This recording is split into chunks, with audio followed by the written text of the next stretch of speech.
What's up, everybody, and welcome to Classic Video Review. That's right, it's another day, which means it's another movie review, and because it's the month of October, no cuts in this. So if I lose myself and get a little tongue-tied, we find our way through it.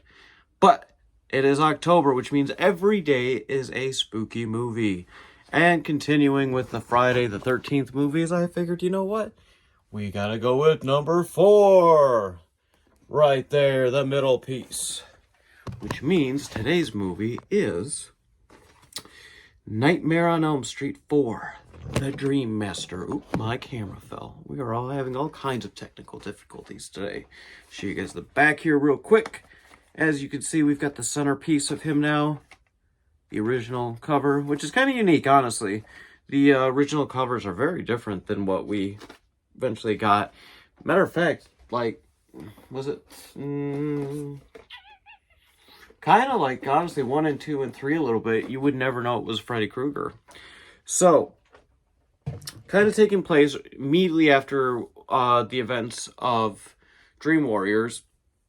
Our 3 survivors are living their lives, going to school. They're able to control their dreams and pull each other into their dreams. Patricia Arquette does not return, so you have a different girl playing the blonde. But she's getting a sense that Freddy's coming back. And so she's pulling her friends in the dream, and there's no proof, right? And to be honest, this is like the one thing I like. Why did Freddy come back? It's never explained. I sat and watched this last night, and like I even replayed the beginning because I'm like, am I missing something? Only thing that showed me that he came back was a dog peed on his gravesite and his body came back to life. Like, that's it. But yeah, so Kincaid and all them, they all get killed. Yeah, just like that, honestly. And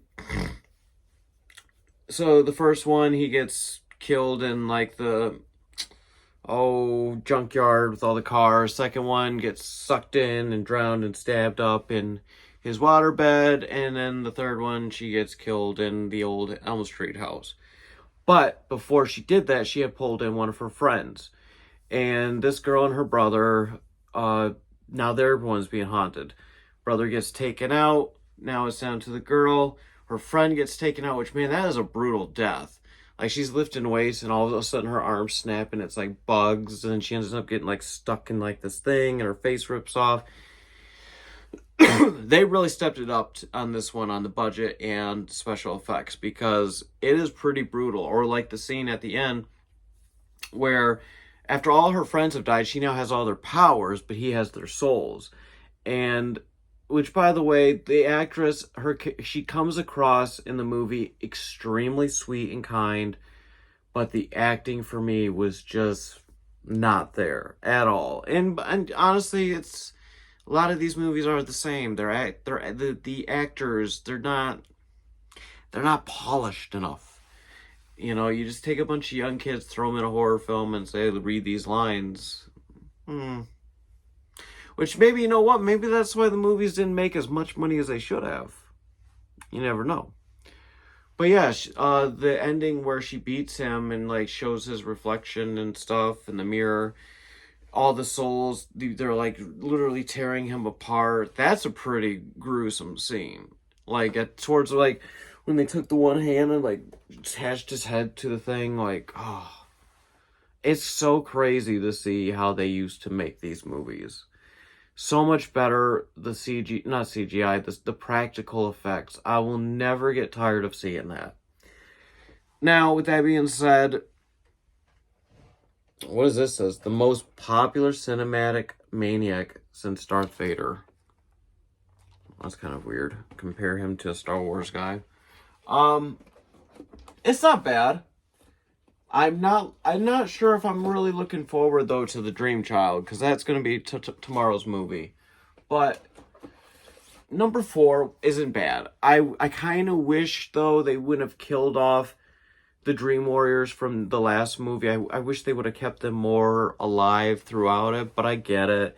It's kind of making room for new characters, but I don't know. And I don't understand why Patricia Arquette did not return for the next one, because there was only a year in between them. Like, did her career really skyrocket to the point where she was like, yeah, no. I think fans would have appreciated it. It would have made, there wouldn't have been, I think, such a disconnect, because you see the other two and you're like, oh, I know that. I remember them. They're from the last movie. And then you see her and you're like, wait a minute. That's a totally different girl. The only thing that's similar is that they're blondes. But yeah, Nightmare on Elm Street 4, The Dream Master. You can find that on HBO Max. I believe, I could be wrong. I don't know. I own it digitally, so I think it's now called Fandango, but it used to be Vudu. Because my account is linked to my Google, I can watch on YouTube for free. But what do I give The Dream Master? Man, I really love the practical effects in this movie. I really do. The creature effects and what they were able to do is so awesome. I got to give this one a 3.5. I do. The practical effects and the way they design things totally takes it for me.